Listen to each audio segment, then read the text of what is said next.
Welcome to the Success Theory Talk Show hosted by Dorothy Kamarunga, a show that is dedicated to uplift entrepreneurs through sharing stories of other successful entrepreneurs. We're here to motivate all the aspiring and already existing entrepreneurs. And today on the show, I'm joined by Bryan Barber, an entrepreneur that has been making waves since 1990. He has made an impact in many ways. He's going to share with us his story, and I hope we all learn from the story. Welcome to the show, Bryan Barber. Thank you. Can you tell us more about yourself, how you grew up, what inspired the journey for you to be a barber?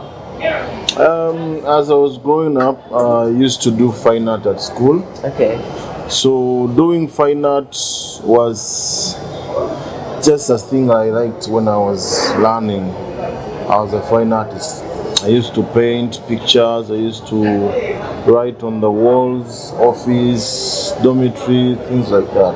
Okay. But then, as I grew up, I think I wanted something to earn money. And I saw barbering was a way to go. And why did you want something to earn money? Like, what triggered that need for money at such a young age? I just didn't want to put a burden on my parents. So I wanted to earn some pocket money as they raised my school fees. So where did you get your initial capital to start, or how did you start? Where did you get the capital to start as a barber, or where and how did your journey start? I just dropped some pocket money I used to get. Okay. I used to save it somewhere. So maybe for like 2 terms, I got money for a clipper. That's interesting. So 2 terms you get money for a clipper, just one clipper. Yeah. And how much was it, if you can remember? It was 30,000. 30,000. And what did you do with that clipper? I used to go to school. I used to cut parents. I used to cut teachers and then students. And were these people paying you, or were you some cutting like on students credit? were free. Okay. Parents used to pay like 200 shillings. Yeah. Wow. And then teachers used to pay also to like 200 or 100. And how long ago was this? Like which year? That is 1998. 1998. So 1998 you were still in high school. Yeah. Okay. So what do you do then after you now finding you have a craft, a skill, and there's a market, even though you've not yet figured out what to do? How did you move forward to? Yeah, when I got to know that people love my art, when I got to know that this is real business, I just quit school and came to town. No way. Wow, that is so bold. So you believed so much in yourself to that extent. So you stopped in Form 6? That was Form 3. Form 3. And then you moved to the city. Town. Where do you move from now, and where do you first arrive when you come to Kampala? I came to, there's a salon that used to be called J&V. J&V? It was a Chinese salon. Okay. That's when I started. So you started working for somebody? Yeah. And when do you get the vision to establish yourself as a brand, as Bryan Barber? That was like 2016. 2016. So Yeah. 2016 you leave the barbershop? No, I didn't leave the barber shop. I stayed there, but I branded myself. Okay. Apart from the salon, then I was Bryan Barber. Oh, okay. Yeah. So if then how do come you to the move salon, you ask for Bryan Barber or any other barber. Yeah. Then how do you move on to build Bryan Barber as an independent brand as to how it is today? What were the first? That was during COVID. Wow. The lockdown. 2020? Yeah. No way. I mean, I'm so surprised because that means you have had a very fast growth. So what do you do in 2020? What inspires you to now go independent? I left my boss's salon. That was Chisementi. Okay. So I sat down myself. You know, when you're in your room, it's a lockdown, there is nowhere to go. you sit and talk to yourself, what am I going to do with my life? Since my boss is not supporting, no neighbor, no what, you own your own. So I started thinking, why don't I start up something like me? So I used to move around my clients, go to their homes, cut their hair. That's when I realized even if it's not salon, I can be. So during COVID, you were literally working. You literally made money during COVID. You were moving from home to home to cut people's hair. And how did that go? It was hard. It was so hard. But then I did it. And then how do you then come from doing door-to-door services in COVID and establishing, having your own place? I'm aware that you have 2 places right now. How was that transition and what made it happen? When the lockdown was, do we call it stopped or opened? Okay. I started at home, like my sitting room. Wow. I put 2 chairs, one for me, one for any other barber who can come in. So I started from there. That's the second place I have now. Wow. The so-called home, I just shifted my chairs, sitting chairs, and I put Baba's chairs aside and the mirrors. That's when I started. So have you transformed that where the vision was born into a full salon, or is it still a home and a salon? It's both. Okay, it's both. So that was where the dream originated. That is the foundation. So how then do you move from Chivuli to Pioneer Mall, where you are currently? It was a demand. Okay. Like people used to say the other place is too far for them to move. So I decided to come closer to town so that I can easily get them. And if you can remember, how much capital did you use to start the first branch in your home actually? How much did you need to set up, and where might you have gotten these funds from? That was a bit cheap. I just bought a chair of not even more than 1 million shillings. Okay. Then I had my clippers already. I just bought a mirror of something like 30,000. I already had electricity because it was my home. So I started something like 1.5. Wow. I started, So that is really amazing. I mean, you are the true definition of an entrepreneur, seeing a need, seeing a demand, and literally creating a service that people can pay for and that people really need. What actually inspires you to do what you do, and why barbering? Like, why cutting hair? Why do you do that, and what inspires you to do that? What should I say? I just love art. Oh, I love art, and then if it comes to looking for money, I need money to stand up my family and all that. Yeah. Okay, so the love for art, the passion for art, and the love for money. I mean, it's a good thing to love money because we need it in our day-to-day life. So, since you establish yourself as Bryan Barber, the best barber, I could say. I mean, you could also tell us about some of the awards I've seen. I don't know, but you can also tell us, because in a very short time, just a bit like 4.5 years, you've been able to have this great recognition, following. My first award was from New York. The company is called Trunks New York. And what is Trunks New York about? Trunks New York is a company that does jewelry. Okay. Those bling blings and all that. But there was a barber who died in COVID. Okay. So a tribute to him was a barber's competition. Okay. The whole world. So they came to my inbox, would you like to be part of this? We want barbers to contest. It will be a live contest. Like you put on you switch on your phone, click on the link, you go live, you cut when you're live.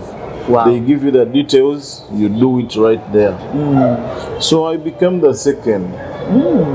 First, the winner was an American, I was Ugandan, the rest were Americans. And what was the criteria? Like they were testing your barbering skills? Yeah, they wanted us to do their logo in people's heads. Oh. Yeah, we were making a logo. So you were making a logo in people's heads and you came out second. Yeah. So along the journey, I mean, you've had a lot of successes. You've bloomed and blossomed quite long. Yes, there's a journey, there's a foundation of where you started, but when you decided to step up and understand your power, move into your power, you were able to accelerate at a fast pace. Yeah. What have been the challenges that you've faced on this journey as a barber, as an entrepreneur, or as a person, and how have you overcome those challenges? I think I have like two challenges. One, people don't recognize barbers as essential workers, like people who do something important. They just bump into whenever they want, however they want, and to cut. But then it would have been appointments only, because we need to build that thing in our heads. You need to build that haircut in your head to make it perfect. But people just bump in. I think it's from still the government. We are not recognized as, I don't know, but they don't see us as important. Like as a mainstream career, or as a fancy job or a fancy career, or a respectable job or career? They take us for granted. But I feel like you are doing a good job in changing the narrative. I'm honestly. trying so hard. Yeah. Then another challenge is I had a son who passed on. Oh. And I had trained him where he was a good barber. Okay. That's a second challenge, I think. Those are the only challenges I had. Wow, okay, first I'm sorry about your son, may his soul rest in peace. And I'm sure that you're carrying on his legacy and his love within the work that you do. As I've seen, I feel like now you've answered something I actually wanted to ask. I see you do a lot of charity for children. And I was wondering, and I'm sure our audience might be wondering, what actually motivates you to go to, I saw you organize a charity recently, going to the streets, cutting elderly people's hair and children and all that. What is that a part of why you do that, or is there another reason? I've done this for something like 8 years now. Okay. I just feel like I need to give out to the community. Okay. Just because at least I'm successful in my job. I'm known, as in I've made some command in this. So I'm trying to give back to the community. Okay, so you do this to give back to the community because you feel like you've been really, really, really blessed. As much as you've been blessed in your work and on your journey as an entrepreneur, as a barber, and I'm certain that you've gained the respect in the community in this industry. Because before we always used to know Bachinyozi, you don't take a barber seriously, but nowadays it's like, this is serious business here. What are the, when you face like rejection, let's say people saying no to you, or people not receiving you as you want to be received, or to be heard or seen, or anything, like, do you face rejection, and what do you do? How have you been able to overcome that without it affecting your journey? When I face rejection, I think I just what I can do, like fighting that, is to work hard, so that those people can know me maybe later on when I achieve or something like that. I just have to work hard to fight that. Does that mean you don't take rejection personally? No. So rejection motivates you to be the best of yourself. Hard. That's really amazing, because sometimes you could be rejected and you'll be like, no, I'm giving up, this is not for me, I'm not going to do it again. Well, you just have to work hard so that those people get to know you. So how are you able to stay consistent? How have you been able to stay consistent on your journey since you started in 2020 and keep growing? I mean, you're growing and you're winning awards, you know, internationally, and I see a big vision myself, you know. As an entrepreneur myself, I see where you're going. Maybe how have you been able to be consistent despite all the adversities and the challenge? But how have you been able, what makes you stay on course? The love I have for this business, like being a barber, I love it so much, and that's my first thing, job. So I love it so much. I keep investigating what's new. I keep learning what's new. I keep making friends who do that job, so that I don't, what should I say? I don't want to get bored with this. So I keep learning new things. I think I love it so much. And what is your why? What would be your why? Like, why do you do what you do? Why Bryan Barber? Why barbering? Or, you know, why? I have no answer for that, but I think it's a calling or something like that, because I don't even know why I started this, because I had money for, my parents had money, and we had money for breakfast and lunch, so I did this for just, I think it's a calling for me. Wow, I think that's the most amazing answer. So you feel deep within you, this is your purpose and your contribution to this experience of life. What do you want to be remembered for? Legacy, like a person who loved the community, a person who taught the barbering industry how to do this, because some barbers didn't used to do this. They used to be selfish and all that, but I do it. Whoever comes, I can just teach. So you are even teaching other youngsters, or even already, you know, people who are passionate about this industry, you're giving them skills. Yes. Are you charging for this? Yes, I charge a little amount of money. You charge, but then you're also doing a lot of charity and uplifting, so you want to be known as somebody who made a difference in the community. And is there something else? Yeah, I've just won an award. It's a week ago. I won an award of Best African Barber. Oh, yeah, I saw that on your... And that was the whole Africa. Best African Barber. Yeah. What was the awarding criteria, and where did the awards take place? They were looking for a best barber in Africa, so that they can go to the Continental Award, the World Barber. Yeah. Wow. So I came first, and I'm waiting for that Continental Barber. Yeah. You're literally taking this whole industry, you are literally being a trailblazer. I'm sure many young people out there, and maybe those who have already been in the industry, but they're thinking, just say, I can shop in the corner, let me just deal with that. They're gonna learn, and they're learning a lot from you. Even me as an entrepreneur who is in a totally different field, I have been inspired by what you're doing in Uganda, in Africa, and around the globe. Here at Success Theory, we have a culture or a norm of our audience asking, please help us ask Bryan Barber. What is your success formula? Like, what do you believe has made you successful? Because you're truly successful in your field, as a human being, even, you know, living your normal life, but also what you have chosen to do and how you've chosen to impact. Our audience and the people watching around the globe would want to know, what is the ingredient? What is your success formula? I think it's God. Wow. It's God. Because people have art, people have clippers, people have everything. People have big salons than this, but they didn't make it.